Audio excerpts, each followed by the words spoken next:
Ladies and gentlemen, vítajte u môjho prvého videa ohľadom čo sa deje tuto medzi Fifkom a Dušanom. Prejdeme si to velice stručne, lebo vidím, že to Fifko musel mať 41 minútové video a Dušan 54 minútové.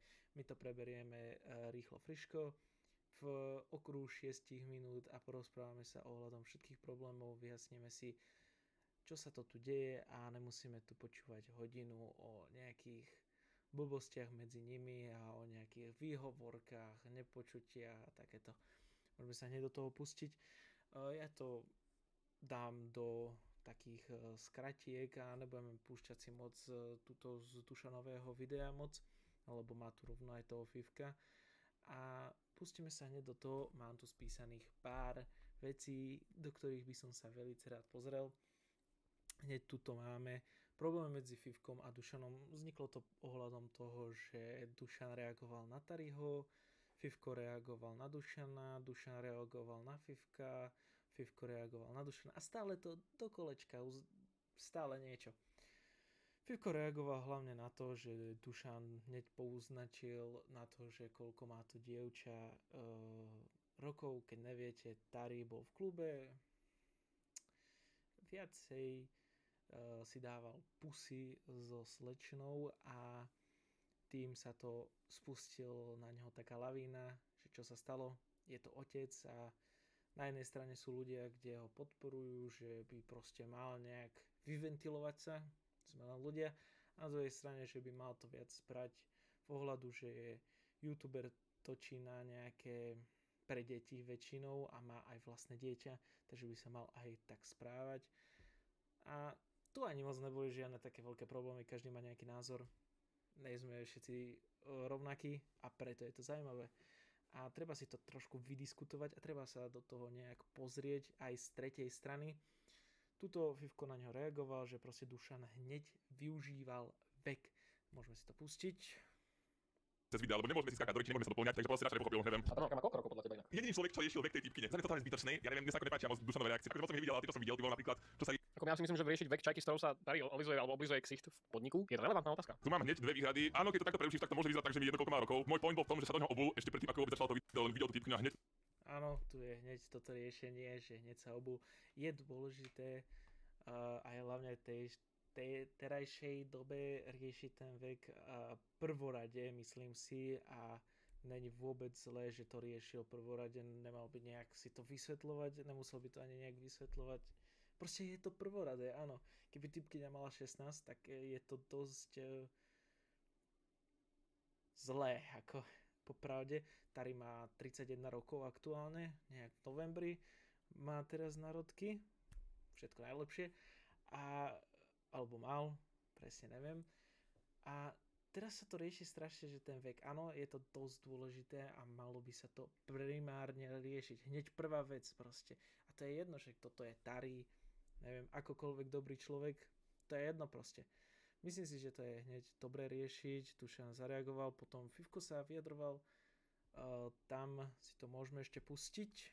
Príjmem kritiku. Kým to není komentár fakt, že len, že som slovenský, tak ho vie vyjadriť. Nerozumie človek za mňa, píše do komentárov, aký si idiot. A buď to Súhlasím. Ja napríklad počas toho, keď sme robili ten livestream a Fifko, teda pozeral som to Fifko video, tiež som Tuto je to presne. nebol úplne za, že ľudia tam do neho išli v podstate veľmi slepo, ale teda veľmi tak povrchne, no ale k tomu sa ešte dostanem. píše na jeden alebo na 4, mal som taký komentár kopec a taký riešenie nejde. Idem riešiť normálnu kritiku rozumnú, ktorú ja dokážem prijať. Áno, bol som prehnane agresívny, takedy prijímam, takedy zbytočne sa vyťahoval už na silu veci, ktoré neboli podstatné. Áno, prijímam. U mňa nebol obhajovať Tariho, ty vole, za mňa je to proste demenciou robiť, ako súhlasím. Ja som mal riešiť, preto sa kauzu, ja som riešil túto jednu. Môj hlavný point bol, že také reakcie, keď proste nafukujú zbytočne veci, akože ja som za to, že sa rieši problém s alkoholom ľudí. Nech sa to pozor, nech to má trošku ako takú tú myšlienku. To som za to. A zbytočne nafukovať, chápem, že to sami proste reakcie, No potom Fifko ťažko, keď nazveš video reakčné kanály sú odpad. Jebneš nás všetkých na thumbnail a dáš k tomu palce dole, že akoby pre Áno, tam proste vidieť, že Fifko si rád išiel uloviť nejakú rybičku, ale rybička ho kúsla do prsta, lebo sa na neho spustila veľa kritiky ohľadne strany Dušana, Radio tam to prijal ako tak v pohode a pred dňom, teraz jak to natáčam, vydal na ňo video, aj Sibižan hneď na to vedel reagovať, že Sibižan je iluminát.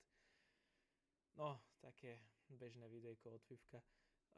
Je ten point, že proste Dušanovi sledovatelia išli do Fifka dosť uražlivými narážkami na vzhľad a takéto veci. Ja nejsem vôbec toho fanúšik, ale treba sa zamyslieť na to, že Dušan nebol ten keby štartér v tom, lebo Dušan sa tak nespráva. Dušan nejde niekoho len tak roastovať a pozrieť sa, že jaké má uši, ty kokos lopuchy, určite chytá satelity nejaké z vesmíru. Nie, proste. Oni to majú od úplne nejakých iných zdrojov a proste len sledovali Dušana. Dušan na to zareagoval a oni hneď išli to, čo oni vedeli. Dušan ich nijak nenabádal, ešte ich ako tak sa snažil krotiť, ale proste kroťte 2000 ľudí na streame, čo ich všetkých zabanujete, to není možnosť proste. Ja si myslím, že to nemal Fifko buď riešiť, nemal proste zabrdať do sršného hniezda, alebo proste mal byť pripravený na kritiku. Vedel by, že proste Dušana tiež nesleduje nejaké vyššie vekovo ľudí, takže si myslím, že proste mal vedieť, že proste do ňoho príde úplná kritika. A ja si myslím, že to je úplne v poriadku. Toto zhrnieme tak, že Fifko bol urazený na to, jak všetci zveličujú tie veci na reakčných kanáloch, potom dostal hejt, potom sa do toho obul a už sa potom ani neriešil Tari. Proste sa tam potom nejak dohadovali o tom, že vekovo, že tu je to legálne, že 17-ročnou si vypisovať. Legálne, nelegálne. Tam je to také, že aj niektoré legálne veci by mali byť nelegálne a niektoré nelegálne legálne. Keď viete, tak viete. A ja si myslím, že to úplne Dušan zobral v pohode. Potom sa mi tam nelúbilo, že proste sa tam snažil vyhovárať. Áno, on to tam hneď hovoril, že proste bude to vyzerať jak vyhováranie. Ja si myslím, že to nemusel ani riešiť s výhovorkami. Proste bolo jasné, že Fifko to na silu rieši a proste každý si môžeme povedať, prečo to začal riešiť, proste nikto nevie presnú odpoveď. Bol som prvej myšlienky, že proste sliadnutia, lebo jeho videá proste nemali také sliadnutia, jak predtým, alebo to trošku upadalo, tak to chcel trošku nejakou vlnkou napraviť, ale prišlo tsunami, takže si myslím, že to moc nepomohlo mu.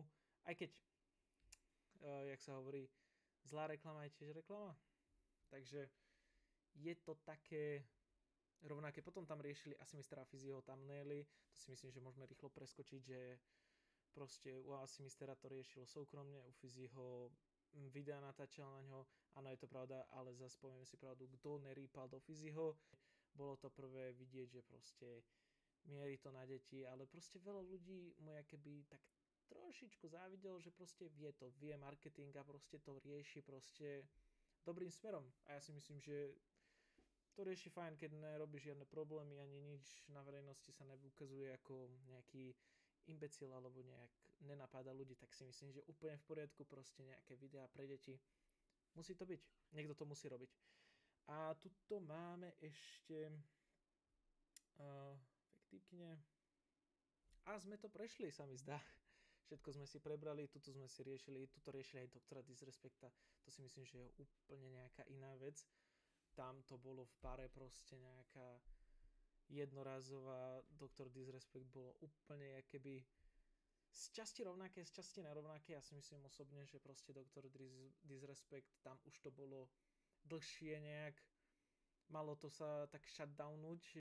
Problémy so 17-ročnou v iných štátoch je to nelegálne, tu je to legálne. Už jak som hovoril, proste ako nejaké legálne veci by mali byť nelegálne popravde.